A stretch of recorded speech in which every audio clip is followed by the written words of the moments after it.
Board exam pressure is quite real. Let's decode how to handle it in this video. I'm Megha Bansali, Commerce Career Coach and a Chartered Accountant in ACC. So, yes, I know all of you have been hearing this that बेटा 12th standard के exams पास कर लो, अच्छे marks ले आओ, फिर life set है. Well, this is what even I was being told when I was in 12th standard. And then I started my CA, where I realized the struggle is quite different. But it is true, guys, that you need to focus on your 12th standard marks. Your 12th standard marks are very, very important. A lot of things are decided based on your 12th standard marks. First of all, the kind of qualification that you would be eligible for. ACCA has a minimum requirement of scoring 65 in maths, accounts, and English to be eligible for the ACCA qualification. A lot of colleges, when you apply for MBA, will look at your 12th standard marks. So 12th standard marks are very important, and that is why the board exam pressure is real. Now, how do you manage this? With two pre-boards and then board exams, there are so much pressure, there is so many examinations that you typically have to write in the next 2 to 3 months. So how to go about it? First of all, guys, I would say stick to your basic. Please use NCERT for your preparation. If you're a CBSE student, do not look at lot of material. If you're a student from any other board, please look at the book which is prescribed by the board. Do not try to do too many things. So first is that stick to one book, at least for the concepts. You can look for extra books for questions and past papers. Yes, that you should be solving.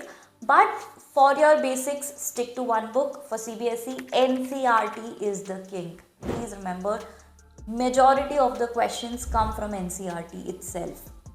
So please do your NCERT really, really well. Then I want to share some tips on how to go about preparing. So one tip that I have is you can follow a 60-30-10 rule. Now what is the 60-30-10 rule is if you are a student who finds it very difficult to sit for very long hours, then study for 60 minutes, do a 30 minutes question solving on that particular topic, on that particular chapter, and a 10 minutes summary and revision. So follow 60-30-10 rule. So typically you are spending 100 minutes in one sitting, then you can probably take a break of 20 minutes. So that's like a 2 hours and then start again. So you can do this, that would be effective. Then what I would do in my 12th standard is not study lot of theory in one single day, because it is not possible. So you make a proper balance between theory and practical. So language was something honestly I was not very fond of, but I really liked math. So I used to mix maths with Hindi. So probably that day gives you a balance that you have something good and then you have something that you don't like. So prepare your timetable in such a way that you are looking forward to study something during the day. Probably if you have an entire day of Hindi, you might not want to study. So break it down and plan your day in such a way that it does not get too boring. Then another thing that I used to do is, guys, let's say I find a particular topic very difficult, or I'm finding a particular subject very difficult. So I would do it every day for 1 hour. So I would study that for 1 hour. Probably I'm just doing half a chapter, 1/4 of a chapter, it's okay.